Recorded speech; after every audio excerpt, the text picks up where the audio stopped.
Everyone. Today, let's have a quick look at DENT's token economics. So, before we go ahead, let's quickly check why we need 100 billion tokens for DENT.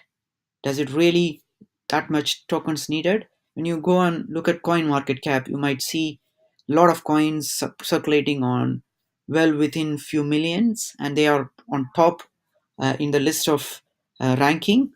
So if you look at the world's total subscriber lists, there are 5.8 billion prepaid connections. So even considering you're going to give 10, hypothetically speaking, you should be able to give at least 10 tokens per user to that mass of 5.8 billion. Then that that that's roughly 50 billion tokens gone. So imagine if you give 20 tokens each, then the 100 billion tokens is gone. This is hypothetical calculations because you got to take into figure the volume of your customers. So dense token economics is based on the potential customers or the potential users of the prepaid market, which is around 5.8 billion. So it makes perfect sense to have a 100 billion supply. And another thing to take into account is the world population as well. So if you look at this graph, the human population growth has exploded right from 1950 because the comforts has increased so much. So the population has exploded so much as well. So they predict that the population is going to hit nearly 10 billion in 2015 50. So that is pretty huge. So it's going to be roughly 10 billion people, and estimating we are going to have another 1 billion subscribers more. That's the maths behind the 100 billion tokens. So it makes perfect sense that they rightly balance to have 100 billion tokens for their supply. And there are quite a lot of FUD going along on the Reddit channel and other places, other trading groups, where the group of bunch of people saying Dent raised ICO and they are dumping all the tokens, all the unsold tokens, because Dent raised roughly only 4.3 million during the ICO, and only 10 billion tokens were sold in the ICO. Remaining 90 billion tokens went for unsold token supply. So if you look at this particular graph, this is a very interesting graph. So if you look at this graph, they actually started increasing the supply of the dent tokens only from April 2018, from which point they started having exponential user growth, because when more users join the dent ecosystem, they have to provide more referral bonus tokens, because the whole ecosystem works based on referral tokens provided to users. So that makes perfect sense. And if you look at the dent's all-time high, so dent hit its all-time high in January 2018. If Dent had an intention to make money and flood the tokens, they could have sold those 90 billion tokens prior to the increase in April. They could have easily made it in January 2018 and they could be billionaires by now. But they didn't do that. That's the point I'm trying to make here. So they had a chance to cash out, but they haven't made it. That is a clear indication to me that it's a genuine business that they are trying to do, and the reason for increasing the token supply, circulating supply, is purely to meet the users exponential growth. It's not to sell off in Binance. That's Let's make this point very clear. If you look at the other graph, thanks for one of the community members who shared this graph to us. So if you look at the circulating supply against the registered users, they are in par with each other. So you can easily work it out that the user circulating supply increased only since May 2018, and even its later part, August 2018.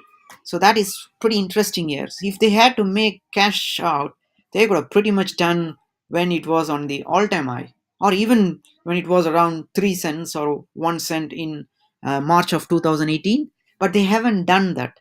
So that's a clear indication that they are trying to run a genuine real world business target, and they are not trying to hype here or any advertisements, banners, telegram channels. They are not doing any of this. They are trying to focus on building the core business, which is the telecom, which is bringing the telecom industries into a unified platform. So it's pretty good actually. So let's have a quick look at the ROI for Dent since its ICO. So the return on investment for Dent is 180% since the ICO. When I say ROI, return on investment, it means the approximate return on investment if purchased at the time of ICO. It's not the all-time high. Let's make it very clear. And they managed to raise only 4.3 billion, 3 million on the ICO started on June 2017. Let's have a look at few other ICO coins just for comparison. So the EOS token, EOS, they raised um, 1. EOS is the biggest one. They raised roughly around 3 billion, I guess. And there are other coins as well, like Dragon Coin, Hashtag. These are the biggest ICOs. Let's look at Serene Labs, which raised 157 million, which is roughly speaking, um, 10 times, 10 20 times more than the money that Dent raised. So let's look at the return of an investment for Serene Labs.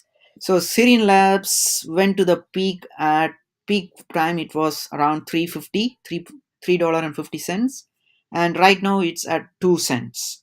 That makes a clear thing that they are not doing proper business, and the return on investment is minus 96%. That is for one of the ICOs which raised how much it raised 157 million. Yeah, let's look at the other one. Let's look at Banker token, which is both an exchange and a token.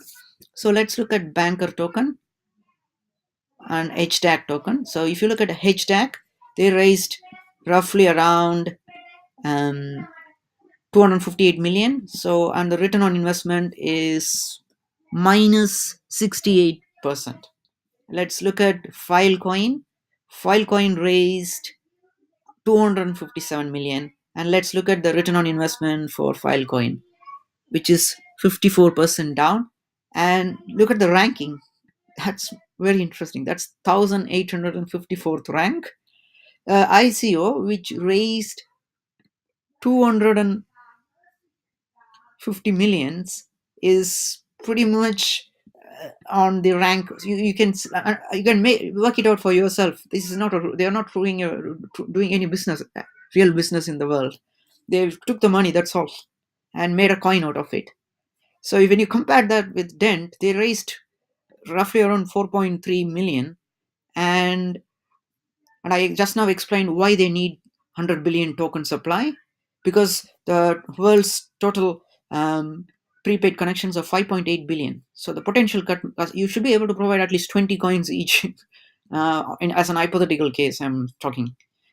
So that's the reason you have 100 million. So they could have easily cashed out if they had to in the all-time high, but they never did that. You can look at the graph for yourself and work it out. They started increasing the supply only after they started seeing exponential growth of the users. So their user growth is perfectly in par um, with the circulating supply. So it's not that they are dumping the tokens. Let's be very clear. They raised a very moderate 4.3 million, uh, 4.3 million USD through ICO, and you can see the ranking as well. It's roughly around 61 the rank. So that's a clear indication that they are trying to do a real genuine business to establish and integrate all the telcos into a single unified platform. And the reason they need 100 billion tokens is to make sure they are able to supply the tokens, enough tokens for the future growth of the population as well. So so let's